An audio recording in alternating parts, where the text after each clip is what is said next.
तो बच्चा पार्टी देखो, इसी एवरेज प्रॉफिट मेथड से ही कुछ क्वेश्चंस हैं, उसको लगा लेते हैं कि ताकि जो एवरेज प्रॉफिट मेथड किस तरीके से सॉल्व किया जाता है वो पता लग जाए। क्वेश्चन को पहले पढ़ते हैं और देखते हैं क्वेश्चन होता कैसे है।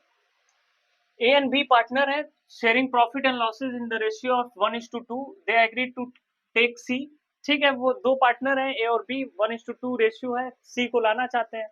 वो आएगा तो गुडविल का पैसा देगा। बहरहाल वो अभी ये चीजें बेकाम की है अभी, क्योंकि वो एडमिशन ऑफ पार्टनर में जाओगे तो पता लगेगा कि कौन कितना गुडविल का पैसा ला के देगा। अभी सिर्फ गुडविल कैलकुलेट करनी है। into partnership for 1/3 share. For this purpose, goodwill is to be valued at 2 year of purchase. 2 year of purchase पे अभी इस पे डिस्कस करेंगे। Average profit of last 4 year which were follows. Average profit method से ये goodwill calculate करनी है। 1 लाख रुपए है 2020 में, 2021 में 2 लाख रुपए, 2022 में 1,50,000 और 2023 में 50,000 लॉस दे रखा है। ये सब प्रॉफिट है, ये लॉस दे रखा है। अब ये बात ध्यान रखना है, जो भी ये प्रॉफिट दे रखी है ये नेट नहीं है, यानी अभी कुछ एडजस्टमेंट करना बाकी होगा। नेट का मतलब ये है कि ये तो पीएनएल में बैलेंस होगा, कंफर्म है, लेकिन कुछ ऐसी चीजें होंगी जो जो वो प्रॉफिट में होनी नहीं चाहिए पर है। देखो क्या क्या है, देखो नीचे दे रखा है एडजस्टमेंट में। 1 अप्रैल 2022 a motor bike costing 1 lakh was purchased and debited to traveling expense account on which depreciation is to be charged 20% per annum. Calculate the value of goodwill. देखो यहाँ पे क्या कह रहा है, 1 अप्रैल 2022 को एक मोटर बाइक खरीदी गई, 1 लाख उसका दाम था। Purchase debited to travelling expense, एक एसेट खरीदो हो और उसको पीएनएल में दिखा दियो, तो अगर पीएनएल के डेबिट में दिखाओगे तो वो तो प्रॉफिट कम कर देगा, कम कर देगा ना। जबकि एक्चुअल में वो तुम्हारा खर्चा नहीं है, वो तो एसेट है, वो तो बैलेंस शीट के एसेट में जाना चाहिए। तो अब इस प्रॉफिट को ठीक करना पड़ेगा, तो ठीक करने के लिए क्या करना पड़ेगा, एक तुमको डायग्राम बनाना पड़ेगा। ठीक है, तो क्या करेंगे, ऐसे कितना है, 4 साल है तो 4 साल 4 कॉलम बना लो। ठीक है, यहाँ पे लिख लो पार्टिकुलर, यहाँ पे लिखना ईयर कौन सा है, 2020, 2021, 2022, 2023, 2021 सॉरी 20, 21, 22, 23। ठीक है, प्रॉफिट दे रखी है तो प्रॉफिट लिख लेते हैं। प्रॉफिट 1 लाख रुपए, प्रॉफिट है 2 लाख है, तो इसमें 1 लाख, इसमें 2 लाख, यानी ये वाला एडजस्टमेंट है, इसको अभी ठीक करेंगे। ये कितना, 1,50,000 लिख लो, 2022 में 1,50,000, 2023 में लॉस दे रखा है, 50,000 का लॉस दे रखा है, इसको ब्रैकेट में लिखा जाता है, तो 50,000 लॉस है, इसको ब्रैकेट में लिख लो। अकाउंटेंसी में जो लॉस होता है उसको ब्रैकेट में लिखा जाता है, या नेगेटिव अमाउंट जो होता है उसको ब्रैकेट में लिखा जाता है, तो ये ब्रैकेट है। ठीक है, एडजस्टमेंट क्या है, नीचे देखो ये एडजस्टमेंट कह रहा है 1 अप्रैल 2022 को एक मोटर बाइक खरीदी गई। ठीक है, 1 लाख रुपए की, was purchase and debited to travelling expense. अब ये बताओ कि अगर 1 अप्रैल 2022 को खरीदी गई है तो वो 1 अप्रैल उसकी बैलेंस शीट कब बनेगी, 31 मार्च 2023 को। तो वहां पे पीएनएल और जो बैलेंस शीट, जो पूरा अकाउंट बनता है, trading PNL and balance sheet, तो जो हमको प्रॉफिट पता लगती है, नेट प्रॉफिट, वो कब पता लगती है, यानी बुक्स ऑफ अकाउंट कब क्लोज होगा, 31 मार्च को, यानी 31 मार्च ये 2023 में आ जाएगा वो, तो यहाँ पे दिखाएंगे। अब ये बताओ, ये तो खर्चा नहीं था, ये खर्चा बना दिया, तो क्या करना पड़ेगा, प्रॉफिट को ठीक करने के लिए हमको ऐड करना पड़ेगा। तो हम क्या करेंगे, ऐड करेंगे, लिखेंगे कैपिटल एक्सपेंडिचर, कैपिटल एक्सपेंडिचर, ये एक्सपेंडिचर है, ईएक्सपी लिखे हैं, expenditure charge to revenue expenditure, expenditure यानी कि कैपिटल एक्सपेंडिचर को चार्ज कर दिया गया एज अ रेवेन्यू एक्सपेंडिचर। ठीक है, तो उसको हमको ठीक करना पड़ेगा, यानी ऐड करेंगे कितना, 1 लाख रुपए, यहाँ पे लिख लो 1 लाख रुपए। अब डेप्रिसिएशन भी लगेगा, क्योंकि ये एसेट है ना, खर्चा तो है नहीं, खर्चा तो हटा दिया, तो अब जो एसेट है उसका डेप्रिसिएशन तो पीएनएल में जाता है ना, लिखा है ना, which depreciation is to be charge 20% पर annum, calculate the value of goodwill. तो ठीक है, डेप्रिसिएशन लगा दो। तो डेप्रिसिएशन लेस करेंगे, यानी प्रॉफिट से डेप्रिसिएशन लेस करेंगे। तो डेप्रिसिएशन कितना है 20%, तो ये कितना 1 लाख का 20% 20,000 रुपए। इसको हम दिखा देंगे ब्रैकेट में, ठीक है। अब ये जितना भी प्रॉफिट है ये आफ्टर ऑल एडजस्टमेंट आ चुकी है। अब ये एवरेज प्रॉफिट यहां से निकलेगी, तो ये 1 लाख रुपए है, ये कितना 2 लाख रुपए, ये कितना 1,50,000, और ये कितना 20,000, और ये 50,000, 70,000 माइनस में है, 1 लाख प्लस में, तो 30,000 प्लस में आएगा। फॉर्मूला है गुडविल का, goodwill is equal to average profit, यानी जो एवरेज प्रॉफिट से निकालना है, average profit into number of year purchased. तो अब एवरेज प्रॉफिट निकालने के लिए ये जो प्रॉफिट है वो सबको जोड़ देंगे, और 4 साल की है तो 4 से डिवाइड कर देंगे, तो एवरेज प्रॉफिट निकल आएगा। तो कितना है, तो average profit is equals to 1 lakh रुपए ये है, प्लस 2 लाख रुपए, और प्लस 1,50,000, प्लस 30,000, डिवाइडेड बाई 4। तो 1 लाख और 2 3 लाख, 3 लाख और 4 लाख, 4,80,000, तो 4,80,000 डिवाइडेड बाई 4, 12 चौक 48, 1,20,000, ये आ गया 1,20,000। नंबर ऑफ ईयर परचेज कितना है, for this purpose goodwill is to be valued at 2 year of purchase of the average profit. ठीक है, 2 ईयर है तो 2 से मल्टीप्लाई कर दो, तो कितना आ गया 2,40,000 रुपए। ये आंसर हो गया,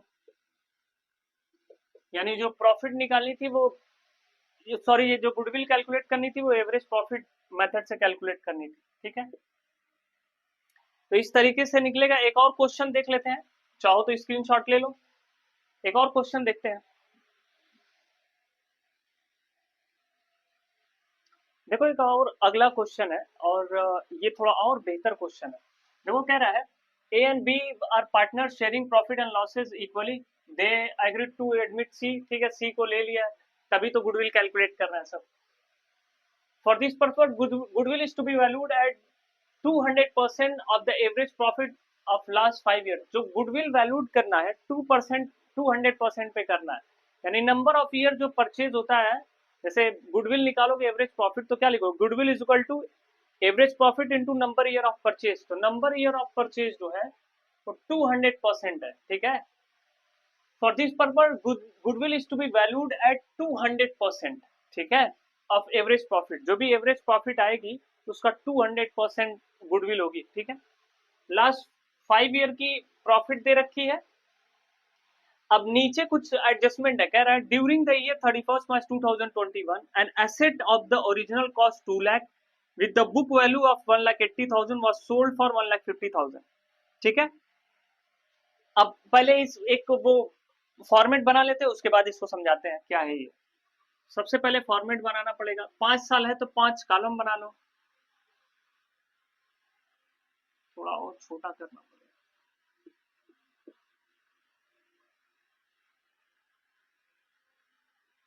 1 2 3 4 5, यहाँ पे लिखना पर्टिकुलर्स,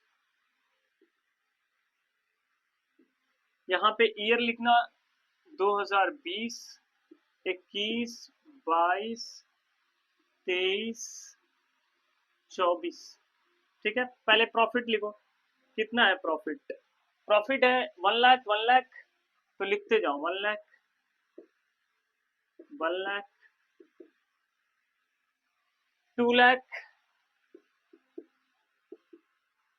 उसके बाद क्या है, 50,000 का लॉस है, तो 50,000 ब्रैकेट में लिख लेना ऐसे, लॉस ब्रैकेट का मतलब लॉस होता है। 1,50,000 प्रॉफिट है तो 1,50,000 लिख लेना। उसके बाद क्या कह रहा है, देखो एडजस्टमेंट में क्या कह रहा है, एक एक एसेट खरीदी गई थी जो 2 लाख की थी। ठीक है, उसको 1,80,000 बुक वैल्यू है। देखो कभी तुम एक कोई एसेट खरीदे थे, उसकी जो कॉस्ट थी वो 2 लाख थी, लेकिन बुक वैल्यू 1,80,000 है। किसी जमाने में खरीदे रहोगे 2 लाख की, अब वो डेप्रिसिएशन लगते लगते बुक वैल्यू अभी उसकी, यानी इस साल की जो 31 मार्च की जो वो है, ठीक है, कौन से ईयर में, 2021 में, वो जो बुक वैल्यू है 31 मार्च 2021 की, वो 1,80,000 है, यानी वो 1,80,000 की ही है। उसको कितने में बेच दिया गया है? 1,50,000 में। अगर 1,50,000 में बेचो तो जो 30,000 है वो तो पीएनएल में दिखाए होगे, ठीक है, वो प्रॉफिट को कम कर दिया होगा, जबकि वो तुम्हारे बिजनेस के सेल से कम नहीं हुआ है, ठीक है। तो ये एक एबनॉर्मल लॉस है, तो इसको ऐड करना पड़ेगा, तो हम लिखेंगे add abnormal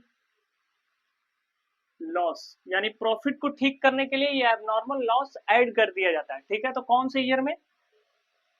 31 March 2021, an asset during cost इतना विद, ठीक है, और 21 में कितना है? 1,80,000 की थी, 1,50,000 में 30,000 रुपया ऐड करना पड़ेगा, ठीक है, तो ऐड कर दिए। नेक्स्ट में कह रहा है ऑन 1 अप्रैल,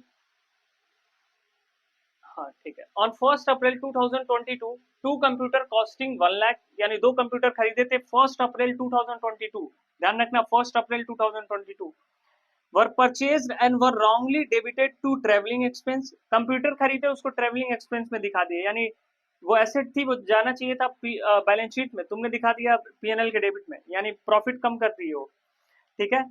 और 20% डेप्रिसिएशन चार्ज करना है, ठीक है, रिटर्न डाउन वैल्यू से, यानी रिटर्न डाउन मेथड से।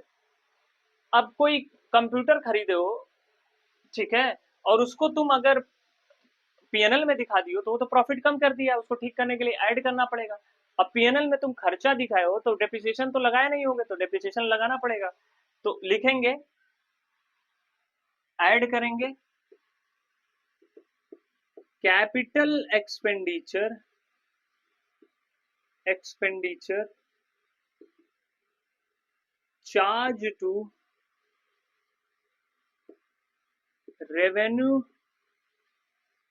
एक्सपेंडिचर, ठीक। अब देखो 1 अप्रैल 2022 को अगर खरीदे थे, on 1 April 2022 to computer costing 1 lakh, अगर 1 अप्रैल 2022 को कोई कंप्यूटर खरीदे थे, तो वो 31 मार्च 2023 को, यानी 2023 के बैलेंस शीट में वो दिखाई देगा, यानी जो बैलेंस शीट बनेगी, यानी बुक्स ऑफ अकाउंट जो बनेगा, यानी जो फाइनल अकाउंट बनेगा, वो जो नेट प्रॉफिट जो लेकर के जाएंगे, वो कहाँ पे लेके जाएंगे बैलेंस शीट में? 31 मार्च 2023 वाले, क्योंकि 1 अप्रैल को खरीदे हो, लेकिन ये साल कब क्लोज होगा? 2023 में, तो ये 2023 वाले प्रॉफिट में ले जाकर के ऐड करना पड़ेगा 1 लाख रुपए, यानी इसकी प्रॉफिट ठीक करेंगे। 2022 की प्रॉफिट ठीक नहीं करना है, क्योंकि 1 अप्रैल को खरीदे हैं, तो वो कब दिखाई देगा, वो बैलेंस शीट कब बनेगी? 2023 में, ठीक है, तो 1 लाख रुपए ऐड कर दिए।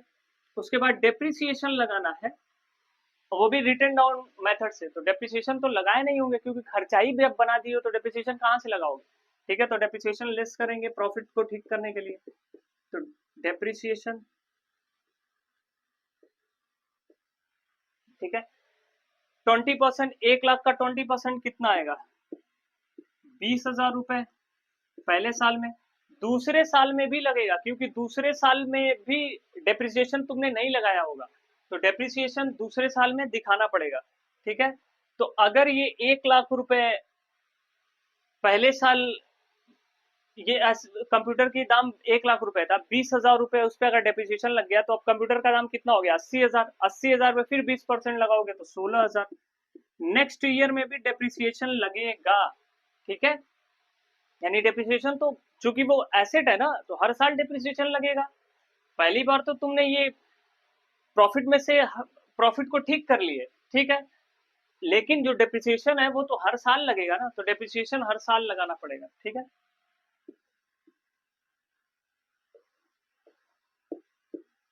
अब जोड़ लो, 1 लाख रुपए ये है, ये कितना हो जाएगा? 1,30,000 रुपए, 2 लाख रुपए,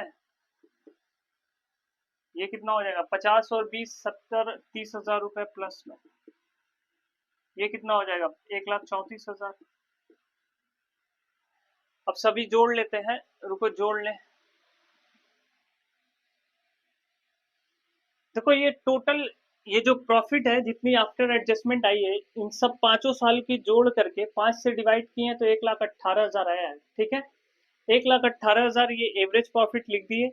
अब यहाँ पे number of year goodwill is to be valued at 200% of average profit, यानी इस एवरेज प्रॉफिट का 200%, यानी दोगुना कैलकुलेट करना है गुडविल को। तो बस 2 से मल्टीप्लाई कर दिए तो 2,37,600 आ गया गुडविल का आंसर।